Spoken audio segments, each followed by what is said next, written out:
Let's apply quadratics. Couple of things I want you to know. Number one, if I ask you to work with the function r of p as it's stated, it's in standard form. I am not asking you to sketch it, to name its vertex and its intercepts. Therefore, I don't expect you to first transfer it to vertex form. All I want you to do on word problems is the work necessary to answer the word question. Number two, if you will categorize quadratic function applications, it might help you be less intimidated. For instance, the majority of quadratic applications ask you to find a vertex. For instance, if you're ever asked to maximize or minimize a quantity, this is a vertex question. Second most frequent are the quadratic applications that ask you to find x-intercepts. That might be where a ball that's been kicked hits the ground, or where a cannonball that's been fired plunges into the water. That's coming soon. Last but not least, you might sometimes just be asked to plug in an x and get a y, or vice versa. So, on this first problem, R stands for revenue, while P stands for price of a calculator. And when I ask what price should be charged in order to maximize revenue, I want you to examine the equation for revenue. Do you notice that it says it's negative A times P squared? That means that the revenue equation is an upside down parabola. You don't need to plug into your calculator to see that you have an upside down parabola. Well, upside down parabolas definitely have maximums, and the max will be at the vertex. So this is just a vertex question. Now I need you to remember, if you're going to find a vertex, you use x equals negative b over 2a. That's a math fact that you need to be able to recall and use immediately. In this problem, what plays the role of x? P, price per calculator. Negative b is negative 20,208.43.43. There's your negative b over 2a would be 2 times negative 152.63. All I need to do at this point, since I've already indicated how I'm finding the p-value, is just to put it on my calculator. And I know since it's a negative over a negative, it's going to be positive, so I'm not going to enter the negatives when I do my work. So I'm going to plug in 20,208.43 divided by, let's see here, 2 times 152.63. And when I hit enter, I get $66.20 is the appropriate way to round. So I'm going to say P equals $66.20 per calculator. That's the price I should charge if I want to maximize revenue. Well, question 2 is just asking you for the second part of the vertex. It says if you charge $66.20, what is the maximum revenue? So if I have an x value, what is the corresponding y value? All I have to do here is say I'm going to plug in x and get y. I'm going to plug in $66.20 for price, and I'm going to get revenue. You don't need to show any more work, because when you use the function notation, you're telling me the story. So you don't have to show a lot. That's the cool thing. So if I'm going to plug that in, I'm going to say negative 152.63 times 66.20 squared, and then plus 20,208.43 times 66.20. And I'm going to get a big dollar value because it's revenue. So I'm going to earn about $668,906.25. Dollars and cents, remember, on price and revenue.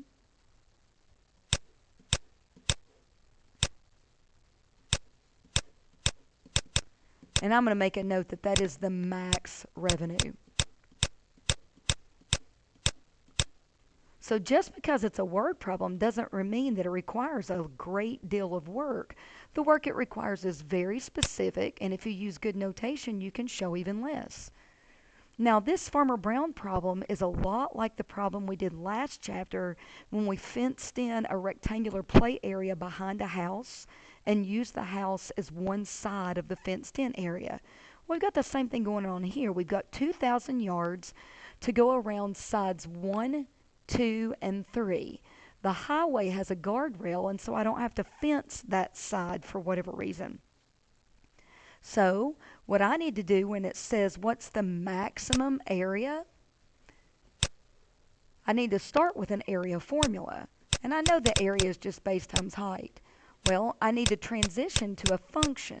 So I need to write both base and height in terms of x. Well, how would you do that?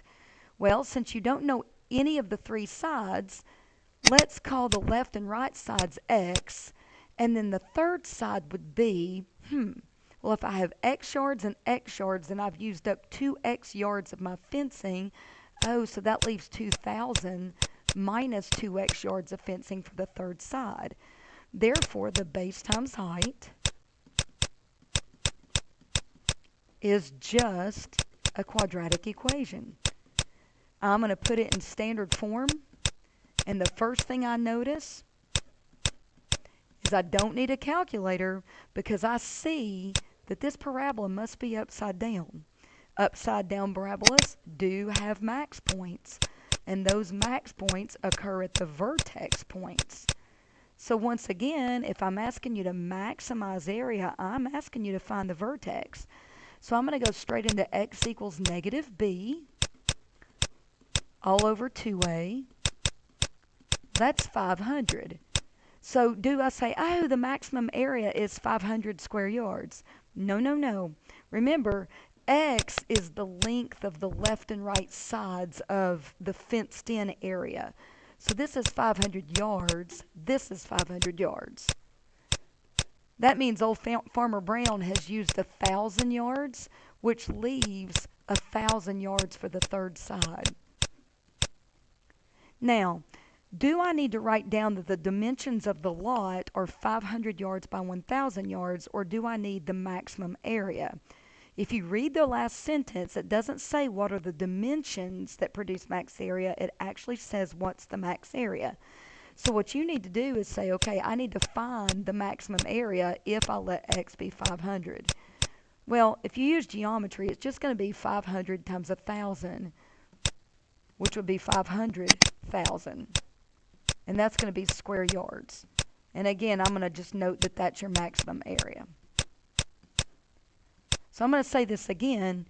The most frequent kind of quadratic application is a word problem that's asking you to maximize or minimize, i.e. find the vertex. On this third problem, it deals with projectile motion. Projectile motion or parabolic motion occurs whenever you drop an object, if you toss an object up and let it drop back to the ground, or if you kick, bat, or throw or fire any sort of object. It's called a projectile. So if you read the problem, it says that a cannonball is fired from a cliff 500 feet above the water. Notice that the 500 feet above the water appears in the final position in the quadratic equation. Now the rest of it, when it talks about it's fired at an angle of inclination of 45 degrees, it looks like I'm missing a degree bubble, with a velocity of 400 feet per second. That's something you get into in physics, and we also talk about it in calculus some. So we just are going to roll with the equation that a physics teacher provides us. But I'm going to say this. I do not want to work with such a messy equation because in a precalculus or a calculus class, that is not a good idea. So I'm going to go ahead and clean up the leading coefficient. 400 squared would be 16 with 4 zeros.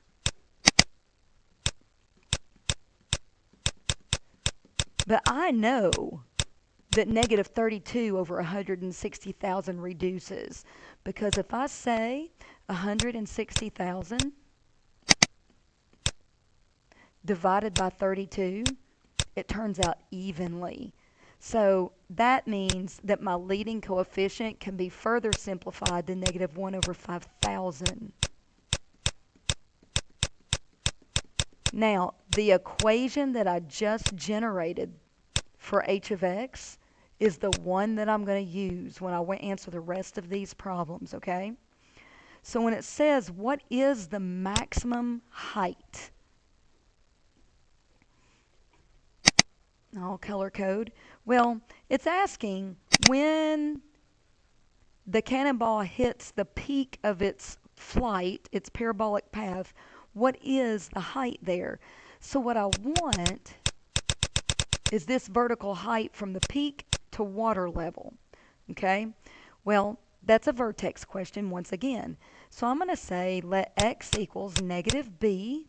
So that would be negative 1 over 2a. 2a would be negative 2 over 5,000.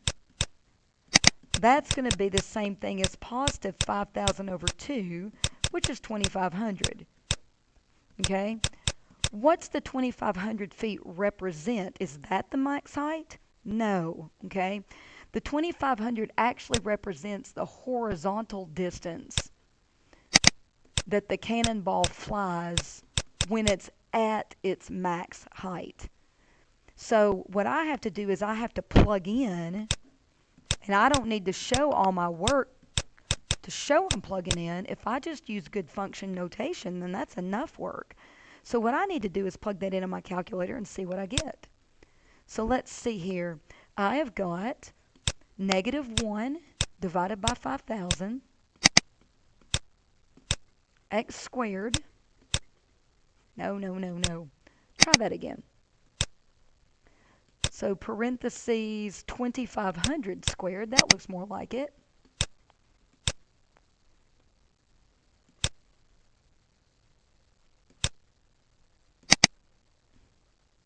All right, good. Plus 2,500 plus 500, which of course I could condense if I wanted to. I'm doing all kinds of silly stuff here with my calculator. So I'm getting 1,750. That means the max height is 1,750. So 2,500 feet is 2,500 feet out from the cliff. The 1,750 feet is feet high above the water. And that is your max height. So notice, if all of this is supposed to be 1,750 feet, then my picture is terribly ill-proportioned, but it's still good enough for us to know what to do with it. All right, I'm going to change colors since I'm changing topics. Now, I need you on this next one when it says, how far from the base of the cliff will the ball plunge into the water? Look at water level as your x-axis, and look at the edge of the cliff as your y-axis, and your y-axis measures height, so your y is h of x. So if the ball is going to plunge into the water, it needs to cross through the x-axis, which means we're finding an x-intercept. And when you find an x-intercept, you set the most cleaned up version of the equation equal to 0, because the height at the point that the ball plunges into the water is 0. Well, I can tell you I'm not working with that messy equation because there's no need to. So I'm going to clear fractions for sure. That gives me x squared minus 5,000x minus 25 with 1, 2, 3, 4, 5 zeros equals to negative 5,000 times 0. Now that's a better equation. Now it might factor, but I can tell you right now those numbers are too large. I'm not going to go searching for factors. I'm going to do something faster. So that means I either complete the square, which would be fine because 5,000 is even, or I'm going to do quadratic formula. I bet most of you would do the quadratic formula, which is fine. So x equals negative b plus or minus the square root of b squared Now 5,000 squared would be 25 with 6 zeros minus 4AC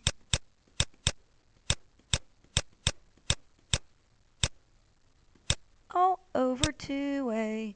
So it looks like it's calculator time again. So here we go. Let's plug all that in and see what happens. I'm going to get the part under the radical first.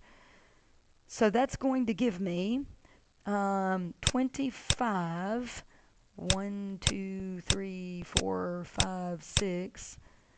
So since it's minus 4AC and I've got two negatives, let me just go ahead and say plus, because I know it's going to turn out positive. 4 times 2,500,000.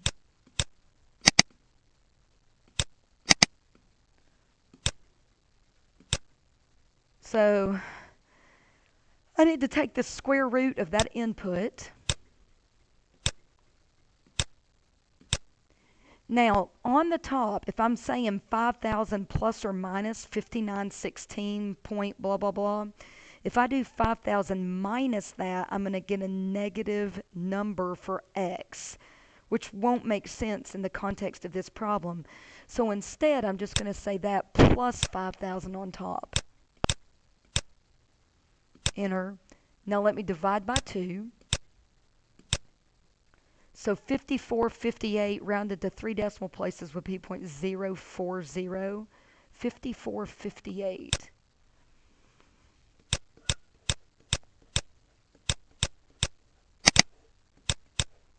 You know what? That really makes sense, because if I have from 2,500 from the cliff to the line of symmetry, then I would get another 2,500 here. But that comes down a little bit short of where the cannonball is if my parabola were drawn really, really well.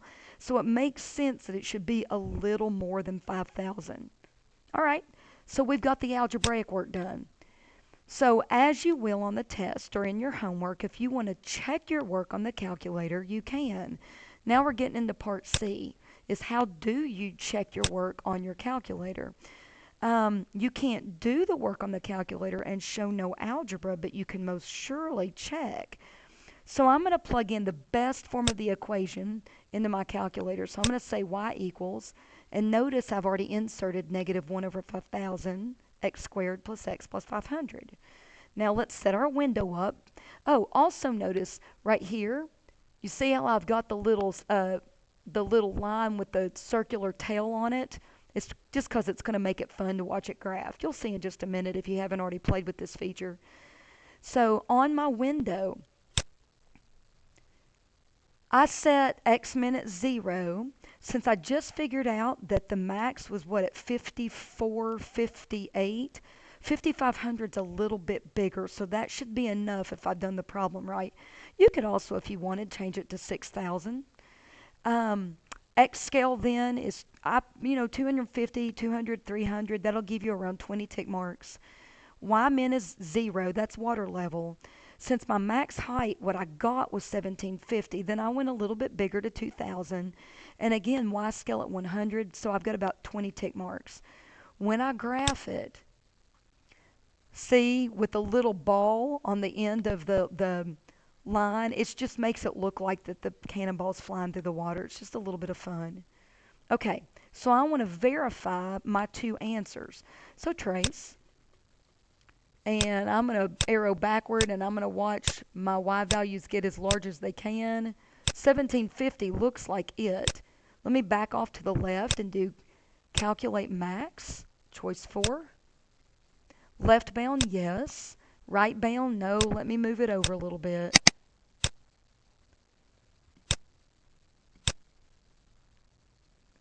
And sure enough, the x value of the max is 2,500, which corresponds to 2,500 feet from the cliff, and the y value is 1,750, which corresponds to 1,750 feet above sea level. All right, so I'm going to keep tracing. I'm going to go over there and try to double check to see if the cannonball would fall into the water where I think it would. Oh, this is taking a minute. All right, so I'm watching my y values. All right, my y values have gone negative. Let me back up till my y values are back to positive. So I'm going to calculate, this time, my 0. Left bound is set. Right bound, I need to jump to the right, which puts me below to a negative y value. Enter, enter. Does it come out to 5458.040? Yes, so I have now verified that both of the problems that I did algebraically are, in fact, correct as far as the calculator goes.